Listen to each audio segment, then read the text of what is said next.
Hello everybody and welcome back to LMM, and if you're enjoying what you're seeing on the channel at the moment, how about giving this video a like and maybe subscribing to the channel to help us grow, and perhaps even check out our Patreon. Today we're returning to a little railway in the heart of Norfolk to take a look at this rather ambitious restoration project. Yes, that's right, it's time to have another look at Ruston 393-303. And for those of you who've forgotten or are new to the channel, this is the Ruston 48 that you guys helped save from scrap, which used to look like this, and now very much looks like this. So with that, let's get on with the restoration. These are the remains of Ruston 48 number 393-303. Built in 1956, this machine sat long forgotten in a scrapyard for 39 years. Rotting, neglected, and alone. That is, until a man with a serious problem arrived, with a desire to save this old wreck to stand with his other icon of a lost industrial age, Ruston 48 number 294266. This truly is an enormous task, but luckily he has some friends to help him along his way. So join us as we delve into the world of restoration, maintaining and running a collection of full-size diesel locomotives. What horrors will they find in their quest, and what will it do to the owner, whose life would be so simple if it wasn't for the Locomotive Diaries? But first, most of you will recognise this component behind me. This is a boiler off a steam engine. It is the very heart and soul of a steam locomotive. And this one particularly comes off an Andrew Barclay, and we all know that Andrew Barclays are one of my favourites. This particular one is number 2157, and she is owned by the Bristol and Somerset Locomotive Company Limited. And this is a group of lads in their 20s who are putting the skills that they've learnt within the heritage sector to the test by overhauling this locomotive. This was a runner, and it's now come up to the end of its 10 years and needs extensive work. In fact, there's way over £35,000 worth of work alone just in getting this boiler to steam again. And that's where they need your help. In order to see this project through and to make this engine live again, they're asking if you could go over and visit the GoFundMe and help fund this thing.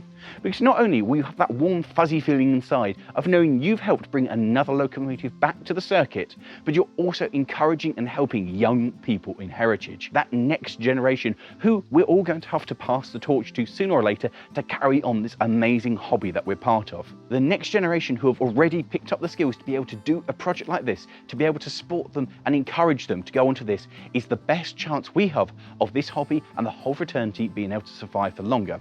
So I'm really excited for it. I'm hoping to see it work, and if we help fund it, then they're going to let me have a drive of it. So that's pretty good. So there's a link in the video description. Go check them out and support the company and support them with their efforts to restore this back to steam. And with that, thanks for watching, and on to your regularly scheduled programmes. And so a quick reminder of what we got up to in episode 1. We gave a load of the moving parts a coat of oil in the hopes that they would move again, and flushed out a load of other bits, removing years of grime. Most importantly, we rubbed down the public-facing side of the engine and gave it a fresh coat of paint. After all, a freshly coated hunk of scrap is a lot more aesthetically pleasing than just a hunk of scrap, and this of course is a public railway, so we have to keep this thing looking nice. And with that, we can begin episode 2, and this began with unsheathing the locomotive. Having put some fresh paint on it and cleaned a lot of it up, we're trying to keep the worst of the weather off it as we move forward.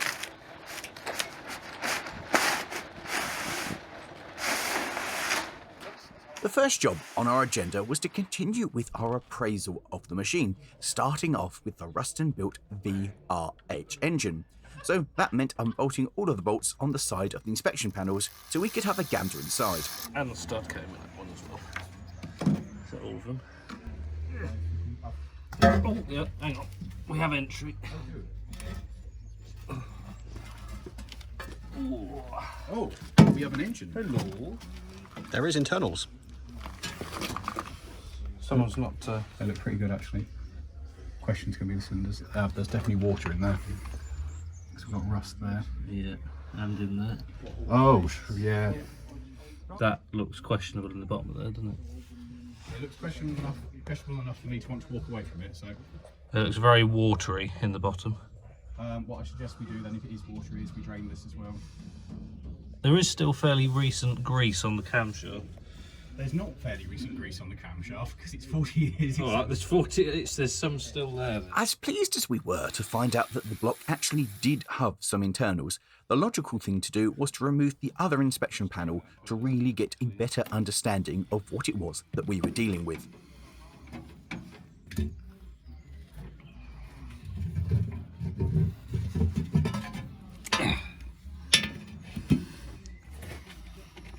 That doesn't look too bad to be full. No. So our biggest problem looking at it is we've definitely got rust there. That is seized, definitely. So that may be one of our issues. That's seized solid. I wonder if we can push any of the valves up manually. And oh yeah, there's rust there. Yeah, there's definitely water in here.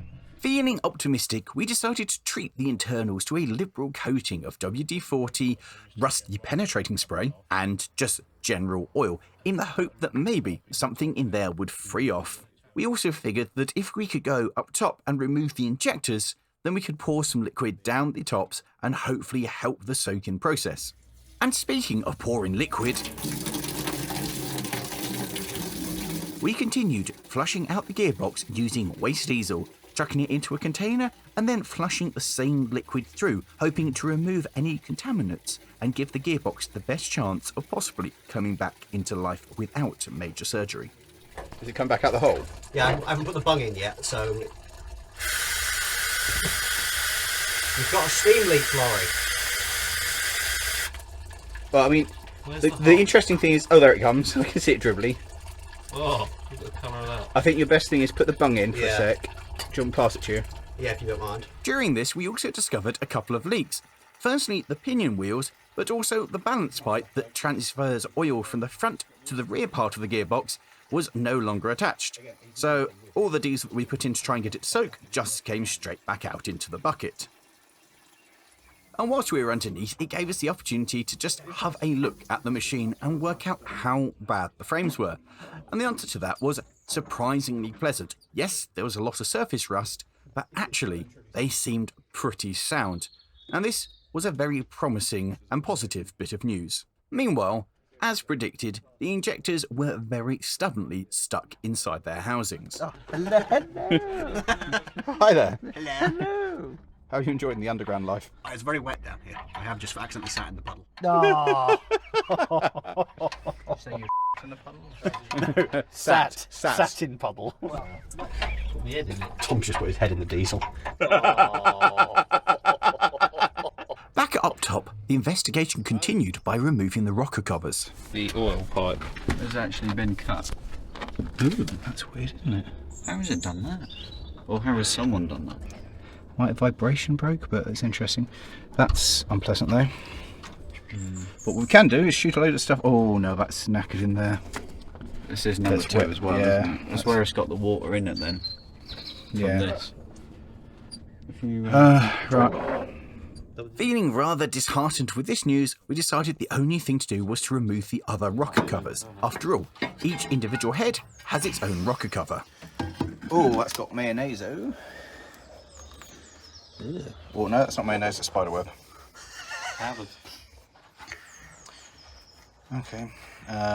That's also got crustiness, but Most of that's wiping off. yeah. Okay. So this is number 1. 2 is on top, complexity. See if we can get number 3 off.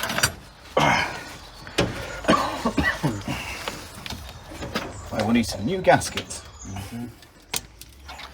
Thankfully, you know a chap. I know a chap. I do know a chap who makes gaskets for these. Yeah, I know. You know who you are. So, that's interesting that the oil feed's knackered. is it on all of them or just that? No, there's one. Number 2.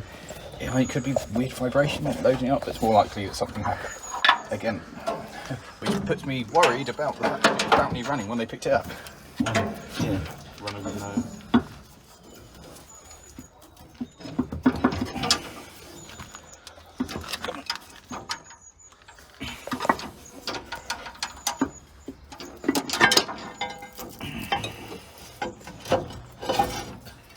I may have taken this the wrong way. May. No, it's fine. As long as not. It only seems to be on one of the. It's the same one on every side as well.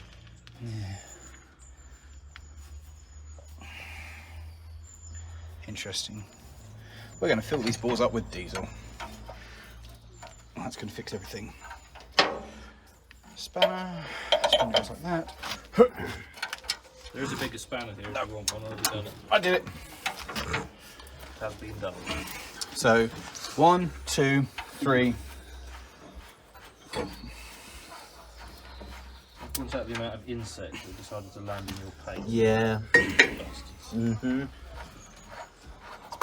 Part of it, really, isn't it? That's for 4, which is. So you put on top of 3. That one's got a pretty good gasket by the sounds of it. Would you mind a persuader? Well, that looked persuaded. Are we pouring that first in the gearbox? Oh! How bad's that one? Bad. Not good. Oh, Jesus. What is all that? Gack. It's on the inside of here as well. Look at all this. Oh god. It was actually wet. It's wet on the top of that. This is wet, which is the worrying thing.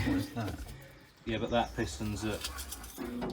That one might as well be a Okay, different that's full point in the of. fire. That is water. Oh no! It's gone badly wrong, Hammond. Hammond! Having failed to get any kind of movement at all in the engine or gearbox in episode 1, I decided the best way forward would be to disconnect them. And as the nuts were well and truly welded in there, the only solution was to cut through them.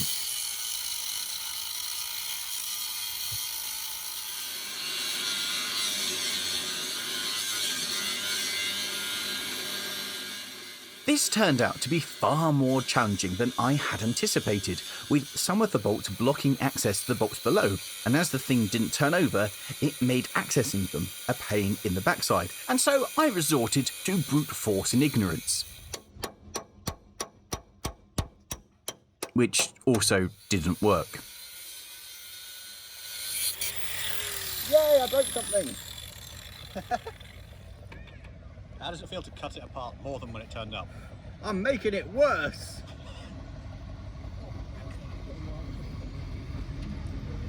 So if any of you know how to rebuild one of these and remake one of those and turn bolts, get in touch. I'm going to be rebuilding that may be a bit of a stretch. Bit of weld. Meanwhile, some of the volunteers were taking it in shifts to attack the wheel sets and make a start on getting these tidied up, because these were soon to leave site and head down to the Mid-Suffolk Light Railway, ready to go onto 294 266.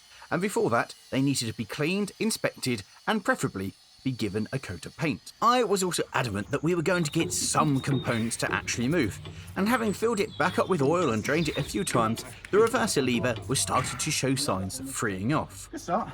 And having given the same treatment to the reversing mechanism, there was starting to be a little bit of play on that as well, although it appeared just to be the linkage that went to the gearbox that was moving rather than a link in the gearbox itself, so one assumes that the internals are stock solid, whereas the linkage itself has got free. As the day was winding down and coming to an end, we figured our next stage would be to clean up the heads and soak everything in oil and diesel so that when we came next time, there was a chance that things might move. So the first thing to do was to go round with the air gun and just blast off all the old rubbish.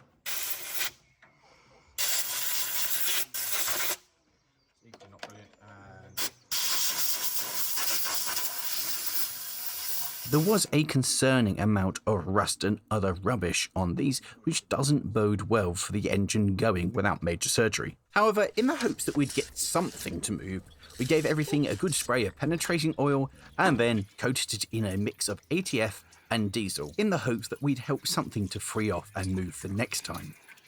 You know, I did look at the flexible funnels in Halford while we were there, and I was like, we won't need them. Turns out one could have been good.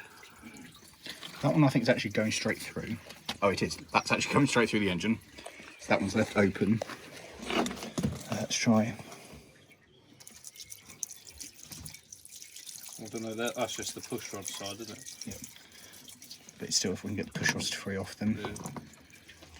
The valves I can't imagine should be stuck. Can't get anything down there.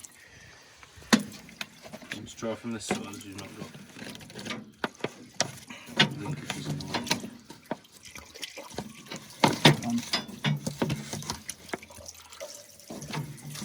That's going straight through. That's got it straight. We also came up with a wonderful temporary fix for the broken gearbox pipe. So, bunging up the gearbox, we've been very nicely given some corks. Obviously these are for side rods for like motion on steam engines, so there's reeds in them which will let air in. Obviously we're bunging up a hole which we don't want oil or diesel to get out temporarily. A bit of plastic and just straight in there, and that'll create a nice tight seal so nothing comes out. Done. And with that sealed, we could fill up the gearbox with diesel and ATF and allow that to soak. One of the most important things that happened during our visit though, was that 303 was officially added to the roster of locomotives at the Whitwell and Reefton Railway and put on the board. This board lists all of their motive power, with whether it's in or out of traffic and the work that's required on it. Obviously, the head of the department was less than amused with the current thing writing broken beyond help on the board because the list of faults was too numerous to actually fit on the board. And that's where we'll leave it this month. Next time, we're going to be taking a close look at the engine as we start stripping that to get a better understanding of the amount of work that the engine is going to need to return to service. And with that, thank you all very much for watching. We really hope you've enjoyed this episode as we slowly start to work out just what it is that we're dealing with the Ruston. And if you want to help out with the project, the fundraiser is still open to help generate funds for the thing's restoration and to look after its sister 294266. And if you have enjoyed this one, how about clicking over there for the video where we saved 303 from the scrapyard, or below it for the first episode of the Loco Diaries. And with that guys, thank you for watching. Like and subscribe, and of course, we'll see you next time. Ta-ra.